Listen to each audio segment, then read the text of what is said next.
What's up, beautiful people? Hey, everybody. I'm Steven. This is Christian with the Exodus Group, bringing you your November. That is crazy to say that we are already in November, but here we are, the November update. We're actually going to be kicking off a 3-month series on mortgages, which is super exciting. So fun. It's so fun. But I get asked about this every day by people. Yeah, what are 100%. rates doing right now? What are mortgages doing right now? How's the market? All of that. And so hopefully this will be helpful and informative for you, especially in light of some of the news that's been coming out this week with Trump suggesting 50-year mortgages and Don't do it. portable mortgages, which is a lot like an assumable mortgage, but it's very nuanced in its own way as well. And so there's a lot of noise with this, and it might be confusing to some of you. So we figured we'd kind of break that down and talk about, mortgages a little bit today. Yeah, So. and really everybody's best bet is a 15-year fixed rate mortgage. 100%. That is the simplest. It helps you pay down your principal more than anything else. The next best thing, right, they have 20-year mortgages. Those are kind of the next best thing. 30-year mortgages, those work. That's kind of the most we would recommend. A 50-year mortgage, you might as well rent.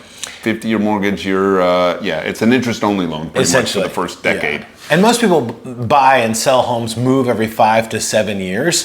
And so if you're just paying interest for those 5 to 7 years, which is most of what your payment's going to be early on anyway, and then you've got 43 years left on your, it's longer than I've been alive, barely, but it's still like almost as old as me. But yeah. So not a good idea, Yep, for sure. And the other big topic with Trump last week was the assumable loans, right?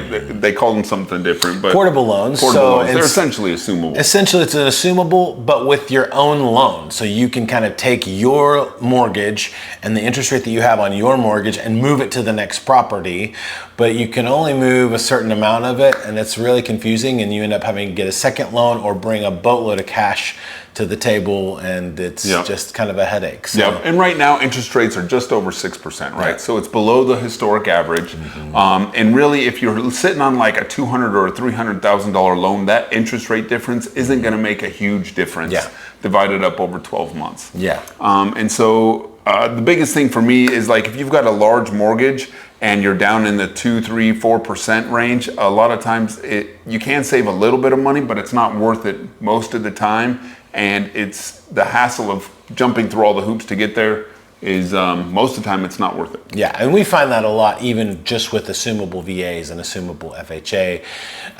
It's really kind of a pain, and a lot of buyers decide for themselves, this is kind of a pain, and just go the more traditional mortgage route. And so I imagine, and this is all theoretical at this point because nothing's passed yet, right? But I imagine it would kind of be a little bit of a headache. So the good news is we know a couple of really, really, really great lenders who know their stuff way more than we do, and we're actually going to be bringing one of them into this whole talk in a couple months. This 3-part series, And really, what we tell everybody too is you marry the house, but you date the rate, right? You can break up with your lender at any point and with a refinance. And we'll actually talk next month about when it makes sense for you to refinance and when you can save some money, and how we'll reach out to people when and if that time comes to past clients and letting them know, hey, now would be a good time for you to refinance. Yeah. So at the end of the day, a mortgage is a mortgage. It's a tool. We would love to be able to help you. If you're thinking about buying, it's still statistically right now, this time of the year, the best time to buy a new home. You can get a good deal. Sellers who are selling right now need to sell, generally speaking. And so it's a really great time to buy a home. We'd love to help you with that. We'd love to connect you with a lender. Otherwise, man, happy Thanksgiving. Yeah, have a great Thanksgiving. Have a great Thanksgiving. And if you have questions on any of this, give us a call. Love to talk about it. See ya.